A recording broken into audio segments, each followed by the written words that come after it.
I was staring at a sonogram of the baby that shouldn't exist while my husband's mother slid a $12 million check across the table like she was tipping a waitress for bad service. The paper was crisp, smelling faintly of expensive ink and the kind of old money arrogance that usually makes me want to scream. But today I was cold. Eleanor Sterling didn't even look at me. She was too busy admiring the way the light from the country club chandelier caught the diamond tennis bracelet on the wrist of the girl sitting in my chair. That girl, Tiffany, couldn't have been more than 22. She was vibrating with a smug, toxic energy, her hand resting possessively over a stomach that was just starting to show under a silk dress that cost more than my first car.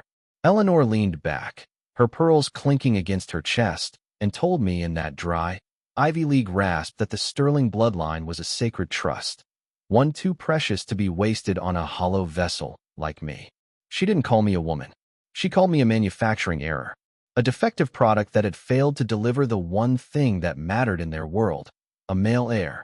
To the Sterlings, I wasn't the woman who had spent 6 years managing their chaotic commercial real estate portfolio, or the partner who had saved them from 3 different public relations disasters. I was a lease that had expired without a payout.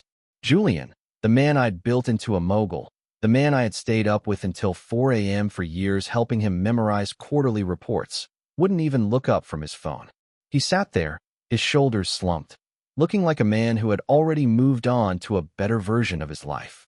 He told me to take the money, sign the papers, and disappear before things got unpleasant. He didn't know that the unpleasantness had already taken root in my own body. He didn't know that while he was out securing the legacy at some high-end lounge in Chelsea, I had already found the medical records he thought were buried under 6 layers of encryption in the family's private cloud. I didn't cry. I didn't give them the satisfaction of a single tear. I didn't even throw my lukewarm tea in Tiffany's smirking face. I simply picked up that check, folded it once, and tucked it into my Chanel bag right next to the high-resolution printout of my son's heartbeat. I walked out of that country club with $12 million of their hush money and a secret that was going to burn their entire social standing to the ground. They thought they were paying for my silence. They were actually just funding the initial capital for the war that was going to end the Sterling name forever. I didn't head to a divorce attorney. I headed straight for the bank. I knew Eleanor's dirty little secret. The Sterlings weren't actually billionaires. They were a house of cards, a hollow empire held together by my firm's massive credit line and my personal guarantees. Every legacy skyscraper they bragged about at their charity galas was actually built on my signatures and my sweat. As I sat in my car, gripping the steering wheel until my knuckles turned white, I didn't feel like a victim. I felt like a bank robber who had just been handed the master keys. I called my lead developer and gave him the coldest instruction of my life: shut it down. Every project, every site, every account. If my name is on the deed, I want the locks changed by sunset and the power cut by midnight. The real kicker was the vitamins. For 3 years, Julian had handed me a daily cocktail of supplements prescribed by the family's private doctor, claiming they would help with my stress-related infertility. It took me leaving for exactly 1 week to realize those weren't vitamins. They were a specialized, high-potency hormonal suppressant. They hadn't just been waiting for me to fail. They had been chemically ensuring that I stayed hollow. But they missed a window. 1 single month where I was so busy closing a $40 million deal that I forgot to take my medicine. Now, I have $12 million of their disposal fee and the only legitimate heir to a fortune that's about to evaporate. Tiffany thinks she's winning a kingdom, but I'm about to show her that she's actually just been hired to be the captain of a sinking ship. I didn't fly to London to hide. I went to a high-security private clinic in the Swiss Alps to figure out exactly how much poison the Sterlings had pumped into my system. While the tabloids in New York were running stories about the graceful exit of Sarah Sterling, I was lying in a sterile white room, watching a team of toxicologists look at my blood work with expressions of pure disbelief. They confirmed it. The vitamins were a designer contraceptive, nearly undetectable and worth a fortune on the black market. But when they performed the ultrasound, the head of the clinic went silent. He didn't show me 1 flickering heartbeat. He showed me 2. Twins. The irony was a jagged pill to swallow. The Sterlings were currently throwing a $1 million gender reveal gala at their estate for Tiffany and her single pregnancy, while I was sitting in the cold alpine air carrying the dual heartbeat of the family's actual future. I spent the next month living like a digital phantom. I had installed a series of security upgrades in the Sterling mansion a year ago, upgrades that were actually a network of hacked nursery cams and high-gain microphones hidden in the crown molding. That's when the first real crack in their perfect porcelain lie appeared. It was 3:12 a.m., and the infrared feed from the library showed Tiffany wasn't in bed with my husband. She was standing in the dark, clutching a crystal decanter of whiskey, arguing with my father-in-law, Richard Sterling. She wasn't the sweet, naive girl she played at the country club. She was screaming.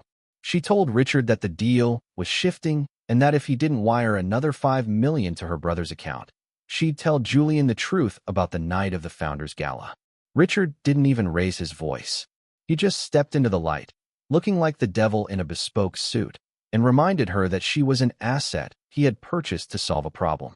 My skin crawled as the puzzle pieces locked together. Tiffany wasn't just a mistress Julian had stumbled upon.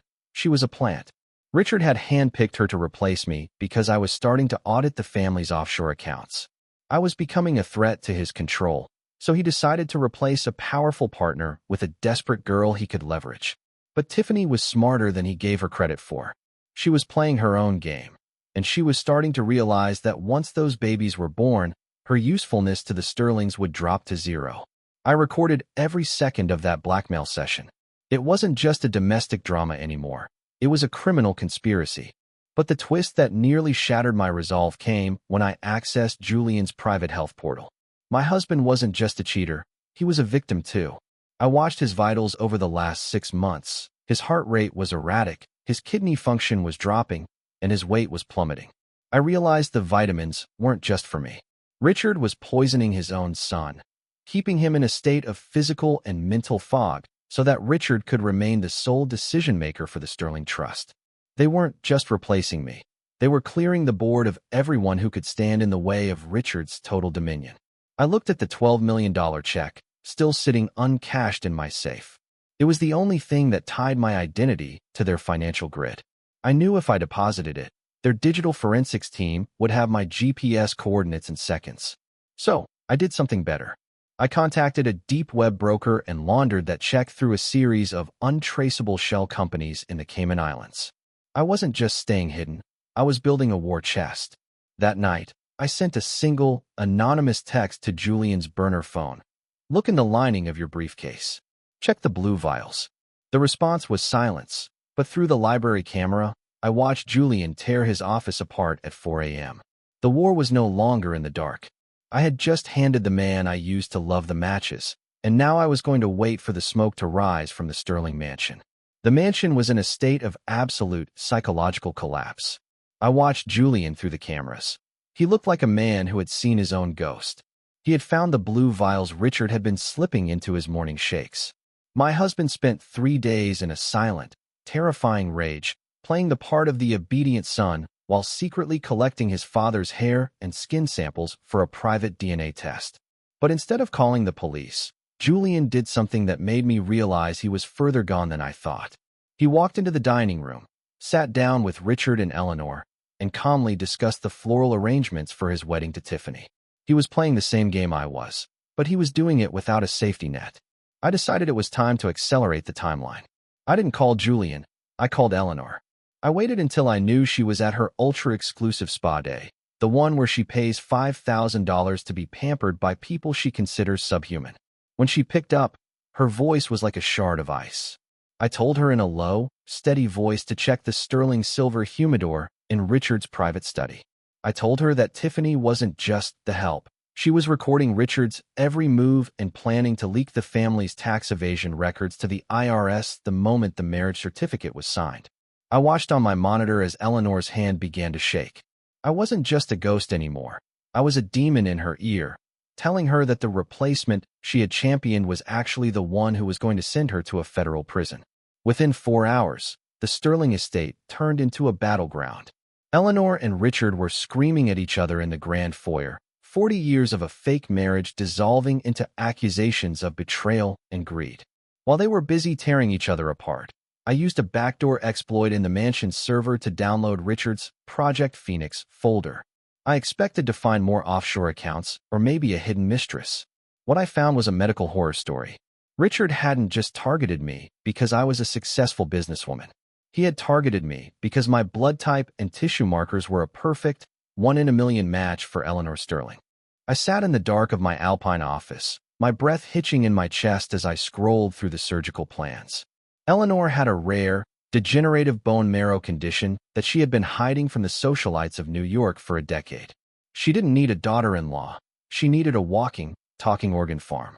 Every fertility treatment, every vitamin they forced on me, every checkup with their family doctor, it was all designed to keep my marrow in peak condition for the day Eleanor's body finally gave out. They didn't pay me $12 million to leave because Julian had a mistress. They paid me to leave because I had started asking too many questions about my frequent fatigue, and they needed to keep me alive and on ice until the surgery date. The fury that washed over me was unlike anything I'd ever felt. It was a cold, vibrating rage that made my vision blur. They weren't just after my money or my womb. They were after my very life force. I looked at the sonogram of my twins, the children they tried to prevent from ever existing, and I knew that a simple divorce wasn't enough. I needed to erase them. I picked up my phone and called Arthur Vance, the man Richard Sterling had spent 30 years trying to destroy. Arthur was the only man with enough spite and enough capital to help me finish this. I offered him the Sterling's entire commercial portfolio, worth hundreds of millions, on one condition. He had to help me stage a resurrection at the wedding that would serve as the family's public execution. The stage was set, the trumpets were being polished, but the only thing getting buried at that wedding was the Sterling reputation. The morning of the wedding was draped in a thick, suffocating fog that felt like a bad omen. While the New York socialites were putting on their hats and checking their reflections, I was sitting in a tactical van parked just outside the Sterling's estate gates. Arthur Vance was sitting across from me, his face a mask of grim satisfaction. He had spent his entire life trying to find a chink in Richard Sterling's armor, and I had just handed him a nuclear warhead. I watched the live feed from the chapel as the guests began to fill the pews. It was a sea of fake smiles and designer labels, everyone there to witness the union of the year, unaware that they were actually sitting in a crime scene. Inside the bridal suite, Tiffany was staring at herself in a mirror that cost more than a teacher's annual salary. She looked terrified. She had finally realized that being the new Mrs. Sterling wasn't a dream, it was a death sentence. She had found a set of surgical consent forms in Richard's desk that morning, and her name was on the second line. Richard wasn't just planning to harvest me. He was planning to use Tiffany's pregnancy as a cover for a medical emergency that would leave him with the heirs and leave her unfortunately deceased on the operating table. Tiffany was a shark, but she was a small shark in a tank full of megalodons. At exactly 11:55 a.m., the wedding march began. The sound of the organ was deafening, a pompous, arrogant melody that filled the stone chapel. Julian walked down the aisle, his eyes glassy, his hand trembling as he reached into his tuxedo pocket. I knew what was in that pocket. A vial of the same poison his father had been giving him. Julian wasn't there to say, "I do." He was there to end the Sterling line right there on the altar. I had to move. I didn't use the front entrance. I used the service tunnels I'd mapped out months ago. As the priest asked if anyone had any objections to the union, I stepped out from behind the heavy velvet curtains of the choir loft. The gasps from the audience were like a physical wave of sound. Eleanor stood up in the front row, her face turning a ghastly shade of gray, her hand flying to her throat. I walked down the center aisle, my black silk dress rustling against the stone floor, the sound of my heels hitting the marble like a countdown. I didn't yell. I didn't scream.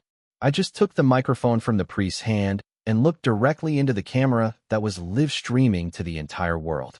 "I think the Sterling family has enough secrets," I said, my voice perfectly level. "Let's talk about the $12 million they paid me to disappear.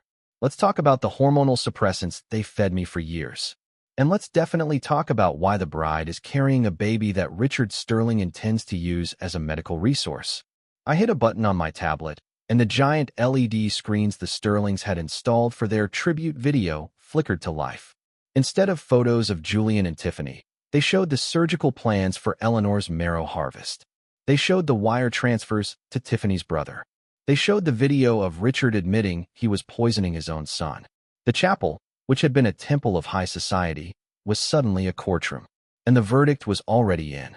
The silence that followed my revelation was the loudest thing I'd ever heard. It lasted for 5 seconds before the chapel erupted into pure, unadulterated chaos. But the real horror was still hidden. Tiffany grabbed my arm, her eyes wide with a desperate, animal fear. "The basement, Sarah," she hissed. "Check the sublevel basement." Richard didn't just plan for a surgery today. He planned for a sacrifice. I didn't wait for the police. I ran toward the mansion's service elevator, my heart hammering against my ribs like a trapped bird. When the elevator doors opened at the sublevel, the air was cold and smelled of ozone and bleach. I stepped out into a fully equipped, illegal surgical suite. In the center of the room, under a bright halo of LED lights, was a high-tech incubator. I felt a chill that had nothing to do with the temperature. Inside that incubator were 2 infants, barely a few days old. My breath stopped.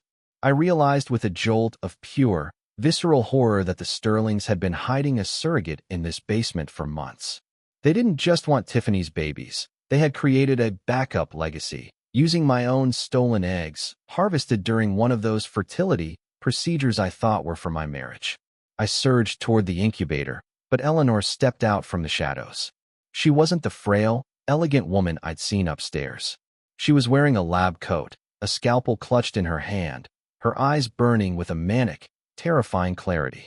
She told me she didn't need my marrow anymore because the new science Richard had funded was going to use the stem cells from these infants to keep her alive forever. She looked at those babies, my biological children, and called them renewable resources. She lunged at me, but I had spent 6 years learning how to fight the Sterlings. I didn't play by their rules anymore. I grabbed a heavy medical tray and swung it with every bit of rage I had, knocking her to the floor just as Arthur Vance and the FBI swarm arrived. The Sterling name didn't just fall, it was incinerated. Every asset was seized, every legacy project was liquidated to pay the massive fines, and Richard and Eleanor were let out in handcuffs to wait for a trial that would last for the rest of their lives. But the final twist wasn't in the courtroom. It was in a quiet park in London, 3 days later. I was sitting on a bench with my 4 children, my twins and the 2 I had rescued from that basement, when my phone buzzed with a message from an untraceable Swiss account. It was a pre-recorded video from Julian. He looked healthy, his eyes clear for the first time in years. He told me that he had been faking the symptoms of his poisoning for months to lure his parents into a false sense of security. He had been the one who leaked the server access to me. He had been the one who tipped off the surrogate's location. And the $12 million? It was just a distraction to keep Richard's accountants busy while Julian moved $400 million of the Sterling's offshore gold into a trust in my name. "I'm letting the Sterling name die with me, Sarah," he said, a sad smile on his face. "Raise them to be Millers. Raise them to be human." The video self-destructed, leaving me with a fortune that made the $12 million check look like pocket change. I looked at my children and realized that while the Sterlings tried to treat us like property, we were actually the ones who owned the future. But here's the thing. Julian watched his parents drug me for 6 years. He only acted when his own back was against the wall. He left me $400 million, but he also left me with the trauma of a decade of lies. So I have to ask you, did he do enough to earn his way back? Or is a man who stays silent during a crime just as guilty as the one who commits it? I haven't spent a single dollar of that $400 million yet. Let me know what you think in the comments. Would you forgive him?